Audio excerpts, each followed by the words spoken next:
Hey everyone, so this is going to be a video going over the answers to your homework that was due April 1st. So this is the self-quiz questions and critical thinking questions at the end of chapter 8. All right, so number 1, the question, oh, by the way, if you hear scratching at my door or meowing, it's because I locked my cat out so that I could film. Anyway, number 1, mitosis and cytoplasmic division function in blank. A is asexual reproduction of single-celled eukaryotes. B is growth and tissue repair in multi-celled species. C is gamete formation in prokaryotes, and D is both A and B. The answer here is D. So mitosis and cytokinesis are very similar to binary fission in prokaryotes. It's basically how they reproduce asexually. Multi-celled species, it is basically asexual reproduction of your cells, but you don't use it for reproduction. You use it for growth and tissue repair. So both A and B are correct. C is incorrect. Gametes are sex cells like sperm and egg, and a different process is used to make gametes. So number 1 is D. A and B only, okay? Number 2, a duplicated chromosome has blank chromatids. So a duplicated chromosome would have 2 chromatids. So the answer is B. So this would be a chromosome. This would be a duplicated chromosome connected at the centromere. You have 1 chromatid here, 1 chromatid here, okay? So this is an unduplicated chromosome. This is a duplicated chromosome. 1 chromosome, 1 chromosome, 1 chromosome, 1 chromosome, 2 chromatids, okay? 3 is the basic unit that structurally organizes a eukaryotic chromosome is the nucleosome. So we didn't really touch on this too specifically, but it is how that chromatin gets condensed and organized into a chromosome. It gets wrapped around histones, and that coiling of the chromatin with the histones is called a nucleosome. 4 is, the options are the sum of all chromosomes, number 4, the chromosome number is blank. Option A, the sum of all chromosomes in a cell of a given type. B, an identifiable feature of a species. C, maintained by mitosis. D, all of the above. The answer is D, all of the above. Okay, the chromosome number is obviously a count of all the chromosomes in a cell, but it's actually a means to identify a member of a species. For example, if you found an organism with 46 total chromosomes in its cell, it could be a human. There are other species that also have 46 chromosomes, but all humans should have 46 chromosomes total in their cells. They have 2 sets of 23 for a total of 46. Okay, so I think you learned the words haploid and diploid in this chapter. So our haploid number is 23. Our diploid number is 46 because we have 2 sets of 23. But anyway, that is a way you can identify a species. Like dogs have 70 something. If you find a cell with 70 something chromosomes, you know it's not going to be human. It could be a dog. It could be something else with 70 chromosomes, but it eliminates certain species. And then it is maintained by mitosis. The outcome of mitosis are identical cells. So if you start with 46 chromosomes, the cells at the end will also have 46 chromosomes. That's why everything gets doubled first. So this is what actually gets split in mitosis. So the beginning, you started with 1 chromosome, it doubles so that then each new cell each gets its own chromosome. just like it started with. Okay. 5, a somatic cell having 2 of each type of chromosome has a blank. Okay, so you did learn this. So a somatic cell is, a regular old body cell. It's basically all of the cells other than the sex cells. And somatic cells are diploid. They have 2 copies of each chromosome. So you have 23 different chromosomes, and you have 2 of each of those 23 chromosomes, 1 from your mom, 1 from your dad. So you are a diploid organism. You have 2 copies of each cell. There are triploid organisms and octoploid organisms. Humans are diploid. Okay? And that's because you have 2 copies of each of your chromosomes. So you have 2 copies of chromosome 1, 2 copies of chromosome 2, 2 copies of chromosome 23. Okay? 6, interphase is the part of the cell cycle when A, a cell ceases to function, B, a cell forms its spindle apparatus, C, a cell grows and duplicates its DNA, or D, mitosis proceeds. The answer here is C. I think the one you might have gotten caught up with is a cell ceases to function. That is false. This is actually where the cell functions. During mitosis, it kind of halts its everyday function. During interphase is when it does its actual cellular function. You have to remember that, you're not just a blob of cells. I mean, you are, but you're a blob of tissues and organs as well, made up of cells. So your cells have a certain function to do, right? A nerve cell has to send nerve signals. A heart cell has to pump. A lung cell has to exchange gases. So interphase is when they actually do all of that work, or G0. It's during mitosis where they actually cease function. So 7, after mitosis, the chromosome number of a daughter cell is A, the same as the result of mitosis is a cell, are 2 cells that are identical to the parent cell. Okay, so the chromosome number is maintained. If you start with 46, the new cells will each have 46. If you start with 172, the new cells will each have 172. That is the goal, okay? 8 is this picture. So I'll just pull this in. I labeled it. This would be kind of like the end of interphase. You can tell it's G2 because there are 2 centrosomes and the chromosomes are not condensed yet. There's still a nucleus. And each... Oh, wait, wait a minute. Are the chromosomes doubled? Yes, they are. If you look really close, you can see that each chromosome has been duplicated. You can see 2 sister chromatids. They're just not condensed yet. And then early prophase, the nuclear membrane starts to break down. Those spindle fibers start to form, and the chromosomes condense. By late prophase, these spindle fibers have attached to the kinetochores of each chromosome, and they start yanking the chromosomes to the center of the cell, and the nucleus is gone. For this one, it's metaphase. You know that because they're in the middle. The spindle fibers have pulled the chromosomes to the center of the cell. This one would be anaphase. The sister chromatids have been disconnected. Basically, the kinetochores detach. The centromere that holds the sister chromatids together is broken. It's actually a protein complex. That's what the kinetochore is. That's what gets broken down, and the sister chromatids detached and are pulled to opposite poles of the cell.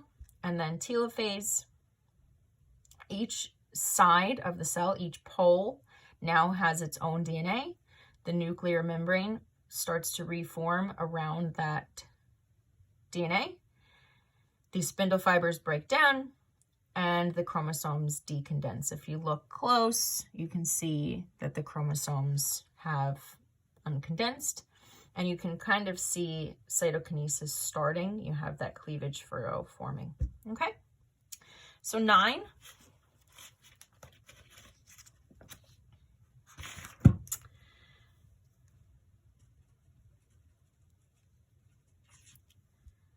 Only blank is not a stage of mitosis. Interphase is not a stage of mitosis. That's B. Interphase is part of the cell cycle, but it's a separate part of the cell cycle. Mitosis is in M phase. Interphase is its own part of the cell cycle. Remember, it's broken up into G1, S, and G2. And then 10, match each stage with the events listed. So metaphase, prophase, telophase, and anaphase. So metaphase is when they line up at the middle of the cell. It always gets a different name. For this one, it's D. All duplicated chromosomes are aligned at the spindle equator. That's actually a new one to me. But it's going to have something to do with the middle, the equator. I've heard metaphase plate. I've heard all sorts of things. But it's when the chromosomes are lined up at the middle. Prophase would be B. Chromosomes start to condense. Telophase would be daughter nuclei form. So daughter refers to the new cells. The daughter cells are what they're called. So they're getting their own new nuclei. And then the one that's left is A, sister chromatids move apart. Okay? And now the critical thinking questions. I'm not going to write them all out. I'll just kind of explain my thinking to you so that you kind of have an idea. So figure 8.14 shows a cell going through stages of mitosis. Think about the dense vertical arrays of short microtubules midway between the two clusters of chromosomes at the stage of telophase. Does this clue suggest that the cell is from a plant or animal? Telophase. Think about the dense vertical array. So I'm assuming they're talking about this, of short microtubules midway between the two clusters of chromosomes at the stage of telophase. Does this clue suggest that the cell is from a plant or animal? I'm going to say plant. I just want to double check.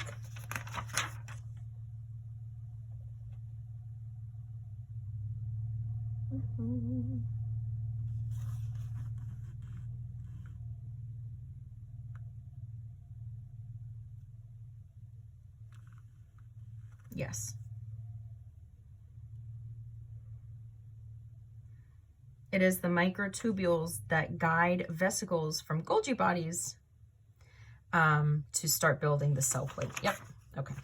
So it is, you know this is a plant cell because these microtubules are going to be pulling the Golgi vesicles to this area. Okay.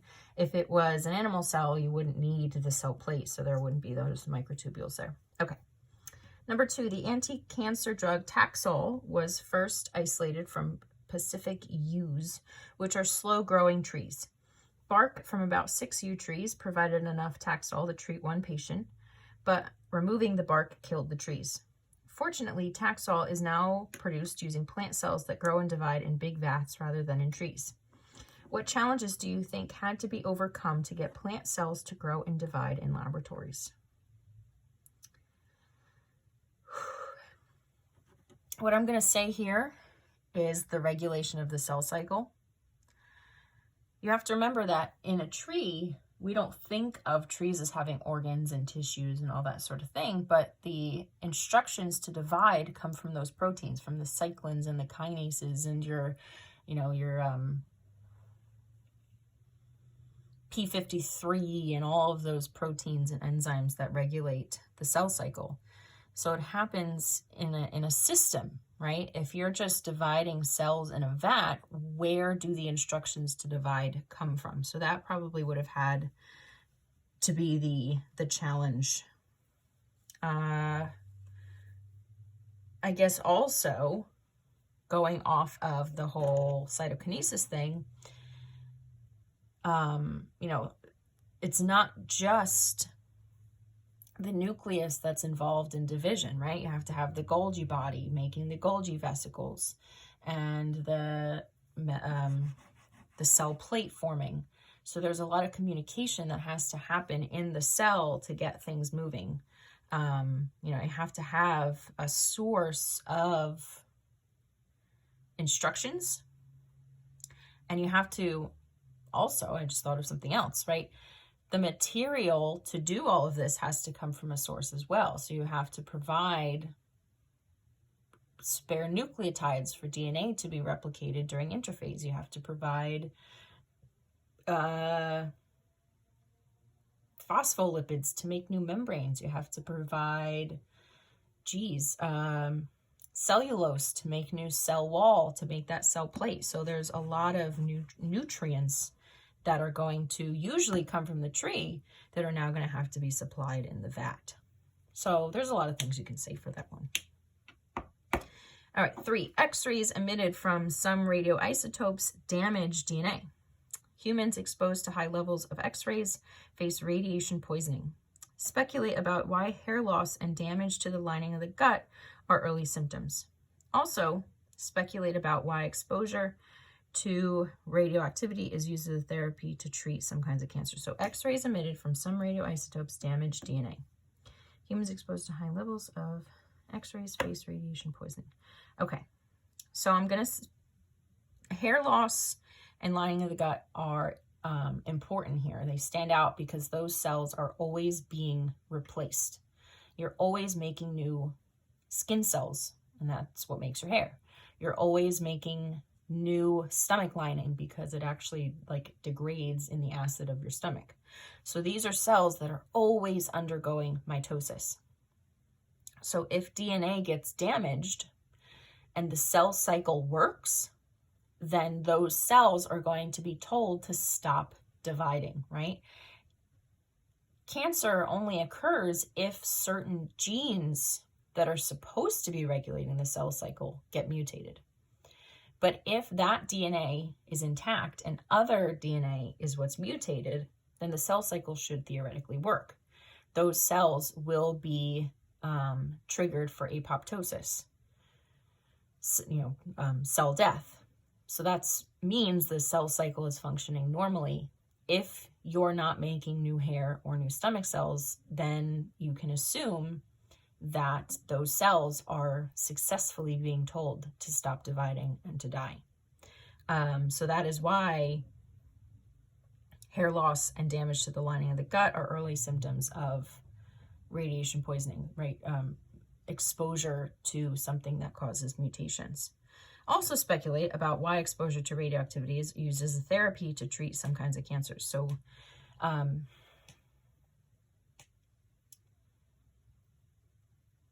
radiation inhibits cell division, right? It kills dividing cells. So cancer cells reproduce out of control. If you somehow expose them to radiation that so badly mutates them that systems actually work and override the cell division to trigger apoptosis.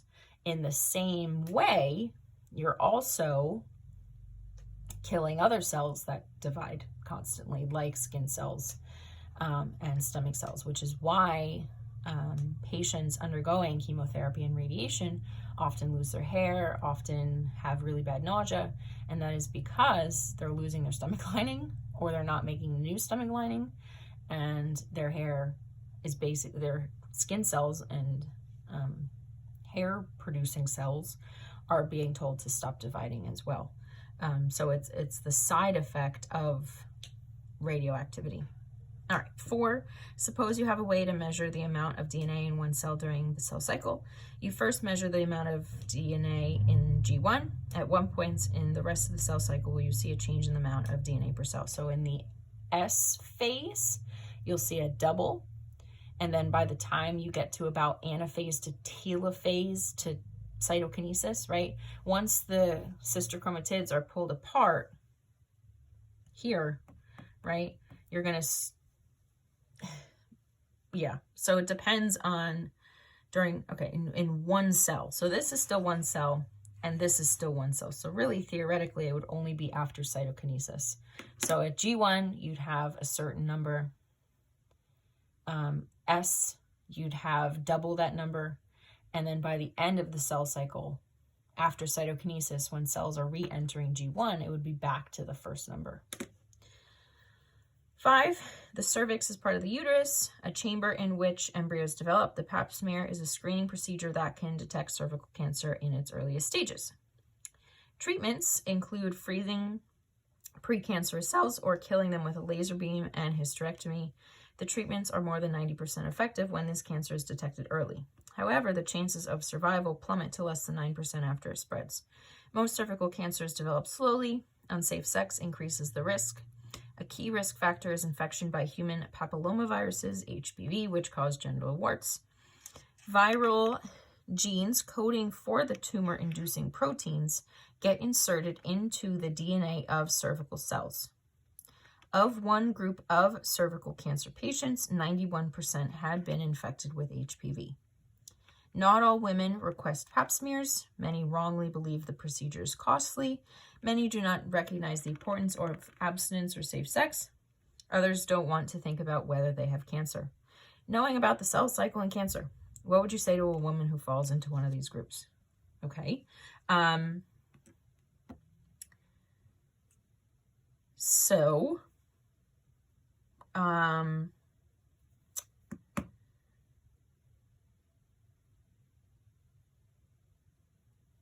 viral genes, so HPV is a virus. It inserts its tumor-inducing proteins into the DNA of cells in the cervix. So basically that means that, your cells have been hijacked to produce tumor-inducing proteins. When you get that tumor, it is dividing out of control, and those cells could break off, move through the bloodstream, and land in other parts of the body and start dividing there. That is when cancer gets deadly.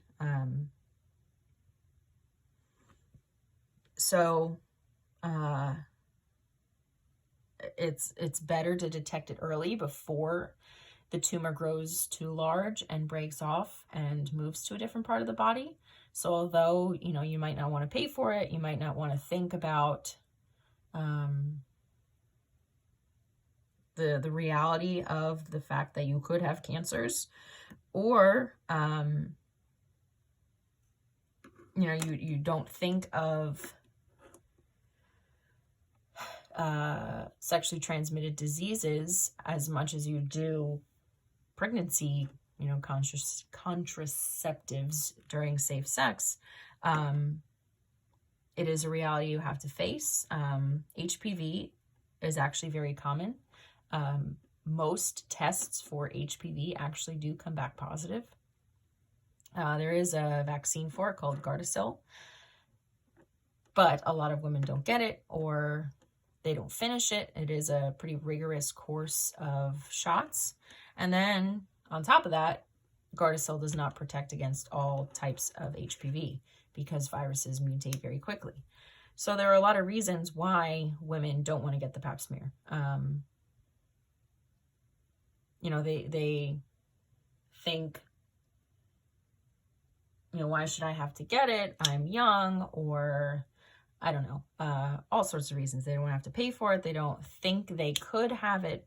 But in reality, it is actually quite common, and it's better to detect early before that tumor gets too big and breaks off and damages the rest of your body. So that being said, number one, the Gardasil shot is very important, as well as HPV screening through the pap smear. All right, so that is it. Chapter 8 goes over mitosis. We'll do a couple more things with mitosis before moving on to the next step, which is called meiosis, sexual reproduction. All right, so hope this helped.